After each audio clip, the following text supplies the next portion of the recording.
All right, so I just recorded a video, basically talking about the possibility of the THC toxicity versus, or causing CHS symptoms versus the possibility of Azadirachtin and pesticide poisonings being the cause of CHS symptoms, regardless of the research that's out there. Please do your own. If you want to see that video, if you want to hear me ramble for an hour about the possibility of being poisoned by Azadirachtin and my personal experience and inspirations from it, then I will put a link to that video in the description below.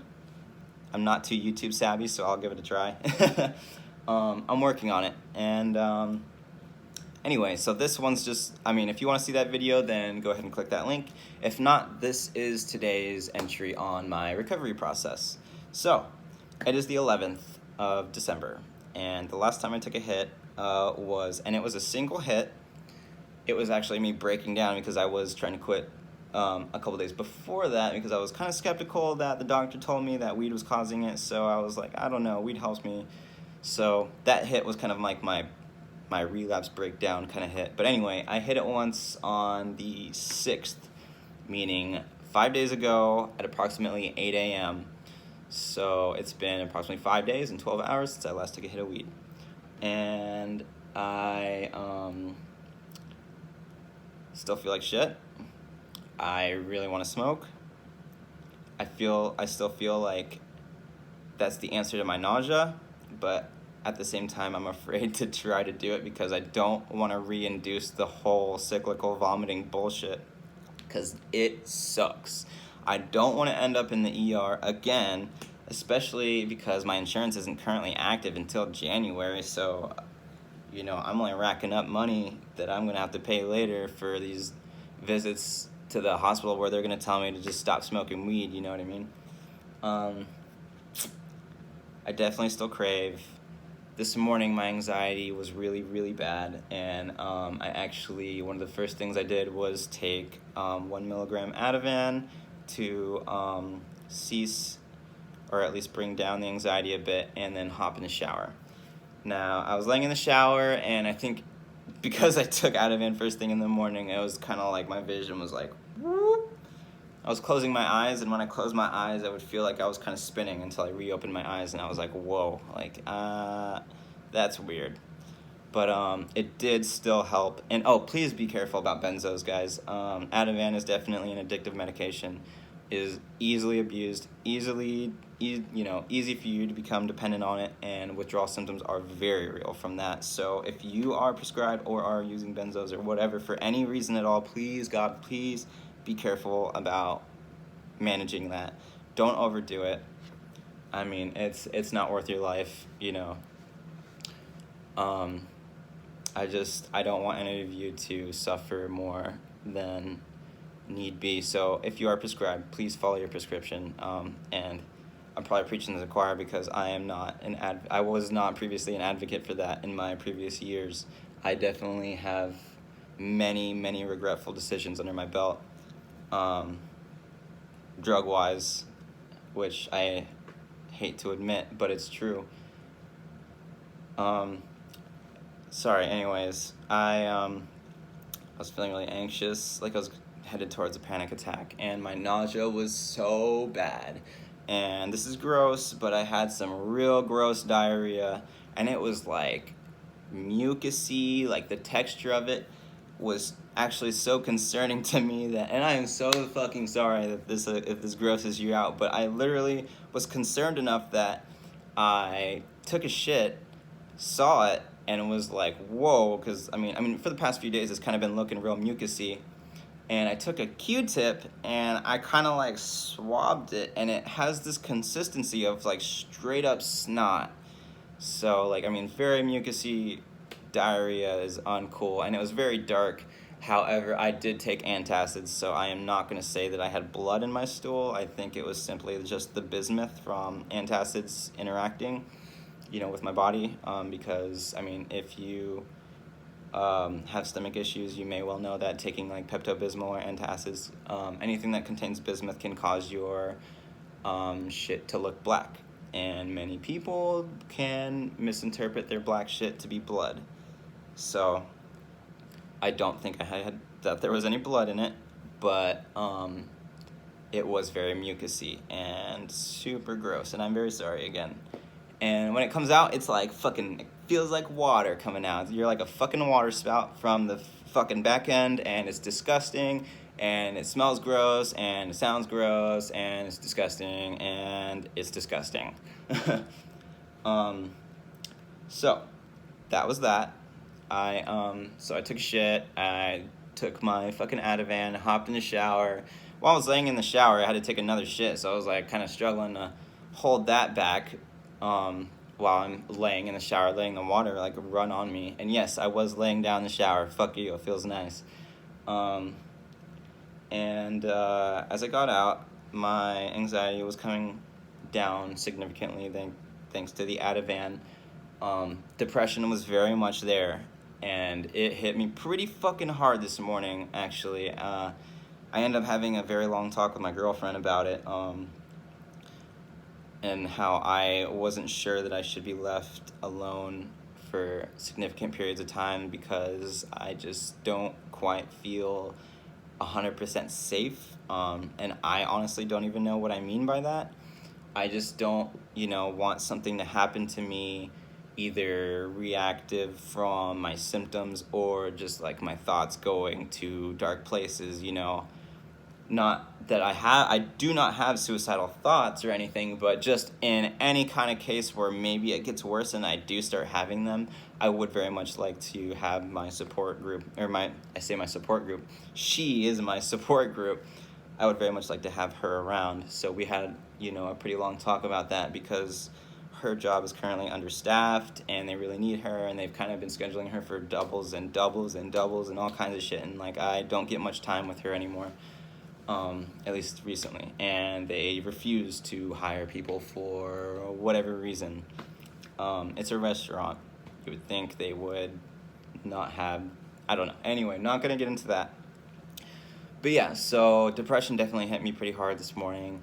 All my symptoms of everything, anxiety, nausea, and depression started to alleviate throughout the day, which is normal. That continuously happens each and every day for me, regardless of 3 years ago or today, you know what I mean? Like, even when I was smoking, I would wake up nauseous, and I would kind of attribute it to the shitty diet that I ate the day before, Taco Bell and all that, and that was that. But even now, I'm strictly, I've been on a clear liquid diet. I fucking, chicken broth. I've said this already a billion times in my videos before, but like chicken broth and crackers is my main go-to. My girlfriend actually picked me up some Jell-O, and I was able to eat a cup of Jell-O last night, as well as some popsicles. Yeah. So I got some stuff in my system. My shit didn't change. Everything pretty much was still gross, but I got something down so that I'm not just wasting away. I don't really have an appetite until late at night.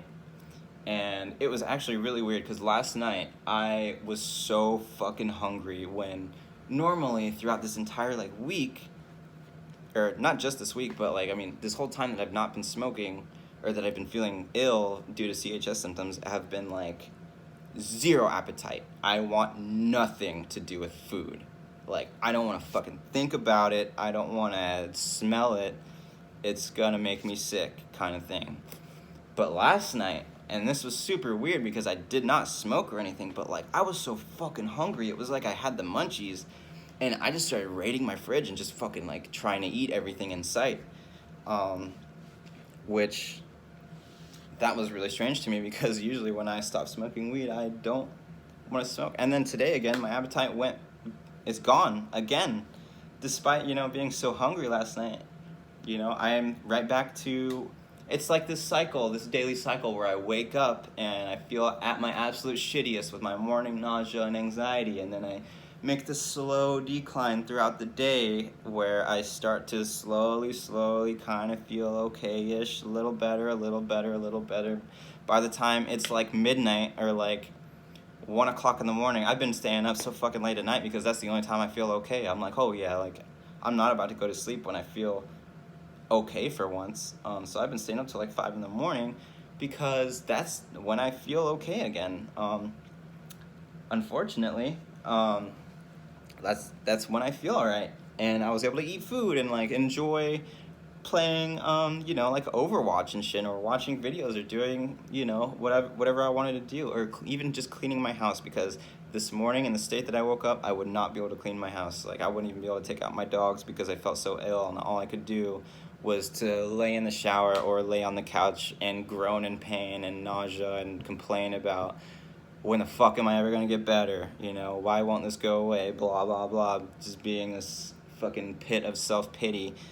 But like it's like at night it's gone. I'm okay for the most part. Maybe it's still kind of there, but like for the most part at night I'm okay-ish. Significantly more so than in the morning, at least. So that's what happened to me this morning. I definitely had the depression, anxiety go down since then. It's 8 o'clock at night now. I woke up at like 1 p.m. with 7 hours of sleep because I went to sleep around 6.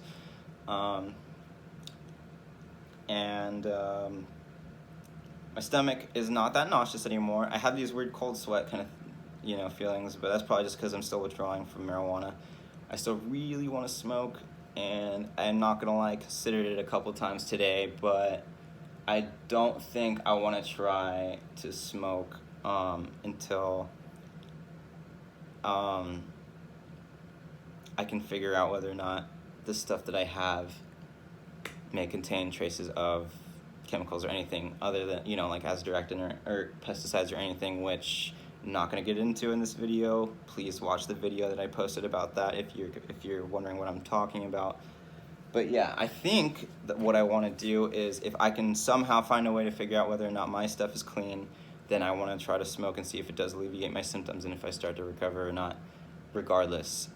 Because the first episode that I had, I did recover from smoking in moderation, extreme moderation. I mean, like one hit out of a little, like, those little one hitters that look like cigarettes, but they're like fucking ceramic. I'd pack a little fucking bowl in that, and I would step out and hit that once or twice, and that would be all I'd have, around midnight for that whole day until the next day. Sometimes not being able to do it, that day, I'd have to wait till the next day, you know what I mean? And so, like, extreme moderation of usage, but I did not completely, like, cease usage. It doesn't, I don't know, I thought that was weird that I would recover while still using it when, I don't know. Anyway, this does come in episodes as it's categorized, but I think that's for other reasons, and you can look at that video for that. But today, this is where I'm at right now, 8:20 p.m. I think I feel okay. Let's see. Yeah, I feel halfway decent. I'm wearing my ugly Christmas sweater early. My hair's all fucked. Sorry. I usually have a beanie on, and that kind of has something to do with it too. I usually have it cut. But I don't feel too terrible. Oh, I put capsaicin topical cream on my stomach, and that's kind of like burning my skin a little bit. And I don't know why the fuck I keep doing that, because I'm not sure if that is helping alleviate my symptoms or not. While a lot of CHS patients swear that it does. I even read some article online that was like one patient was treated in the ER with topical capsaicin rubbed on his belly around his belly button 4 times over the, like, what was it? Excuse me. Once every 4 hours, and after the 4th application, he proclaimed absolute resolution of his symptoms. That's not the case for me, so I don't know where that's coming from. That guy's lucky if it's fucking helping him. I don't know if it's helping me or not, but I figured I'd give it a shot, and I keep doing it anyway, and it's burning my stomach, and I still don't know if it's helping or not, but whatever. Yeah, so I feel meh right now. Meh. I feel meh. God damn, I'm sorry, I keep fucking with my hair. I feel like I need to have a beanie on. I feel okay. much less depressed than I was this morning, much less anxious than I was this morning, much less nauseous than I was this morning. I did get down a little bit more chicken broth and some crackers. I took multivitamins, and I took my Protonics, which is my acid inhibitor, that pantoprazole that I told you about. It's an acid inhibitor because my anxiety causes me to build up all this too much acid production in my stomach, which they believe is irritating my stomach lining, and blah, blah, blah. And or is leading to gastritis, which is the inflammation of the stomach lining due to buildup of acid. So I took all that. I do have turmeric capsules on hand for stomach inflammation, but I don't take that regularly because I am not sure if it does help or not, and I don't want to just flood myself with fucking crazy supplements and stuff and not know what's gonna help and what's hurting me and what's helping me. So this is where I'm at so far. Everything I've eaten today has been, I guess it's pretty much just been that broth and crackers, probably like a total of like 8 crackers, saltines, that I was like dipping in the broth, and I drank it from a straw too, and then sips of like water and white cherry Gatorade and some blue Gatorade. Stay away from citrusy stuff. At least that's what I'm told. So I will update you again tomorrow with probably another fucking 20-minute video of me rambling about how I felt today. And thank you guys so much for watching. If you want to continue to follow me on this journey of recovery, then please subscribe. Please message me, please comment to me if you have any questions, concerns, anything like that you want to know.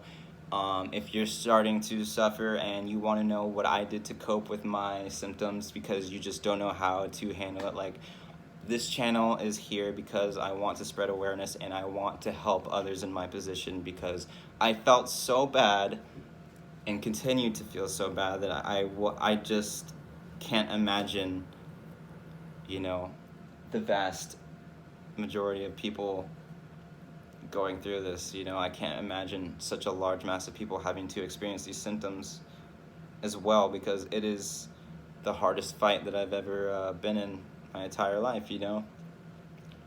Regardless of everything I've done in the military and all, this is definitely the hardest thing I've ever had to deal with. So I'm here to help you. I'm here to support you. And I mean, plus your comments, honestly, they help keep me up. There's only been a couple of you, you know who you are, but it means a lot to me. It really genuinely does. It means everything to me. That you guys can find any kind of satisfaction from my videos or help. That I can help you in any kind of way, honestly, because that's kind of what I've become at this point. I'm becoming a lot more passionate about wanting to help those who are suffering from CHS. And I think this is the road that I'm now going down. So expect more videos in the future. Expect this epidemic to raise dramatically in the future, because I can guarantee you it's going to, especially with more and more states legalizing. Stay tuned. If you want to see my other video on me talking about suspicions of Azadirachtin and things like that, please do. Before you watch it, just know I'm not some kind of conspiracy theorist. I'm not crazy. I'm simply in that video stating my opinions, my ideas, and what I have inferred from my own experience and my own personal research. You, as I've said a million times, are welcome to do your own at any point. Anything I ever say, please do your research on it, because I am no professional. Yes, I'm taking classes in college, but that doesn't make me some kind of fucking, you know what I mean? I don't have a PhD or none of that shit. I am a cybersecurity major, but I'm starting to wonder if that's the path I need to go down. We'll see. But anyways, yeah. Love you guys. Much love. Hope you can find some help. I hope your symptoms alleviate if you are a sufferer. Please share your stories. Please share your experiences. Please share your coping mechanisms. We need to bring this community together, and we need to bring awareness way, way up. And I mean it, like, drastically up. This is a blanketed sickness. And like I said, we are like the first generation really to be experiencing these symptoms. So much research, there is a ton of potential research to be done. It's just a matter of time and funding and the right people setting this thing in motion. So thanks for watching. If you want to follow along, please subscribe for like the 10th time that I've said that. Love you all. I hope you get better. I hope you can make more of your friends aware. If you know anyone else suffering from this, please, you can direct them to my videos. You can direct them to any of the videos that are on YouTube. And I do suggest watching multiple people's videos, because there's a few out there that I was watching as well. One of them being, I think it was, let's see, there's A Gut Feeling, and one was like Unknown Archives. I like his videos. He's a funny guy. I like him. If you want to see, he has a couple videos, one from his initial diagnosis and one from like 7 months after his diagnosis and how he was doing and coping with it. If you want to know how he managed his symptoms, go ahead and check out his channel, Unknown Archive. And good luck, much love, see you in the next video.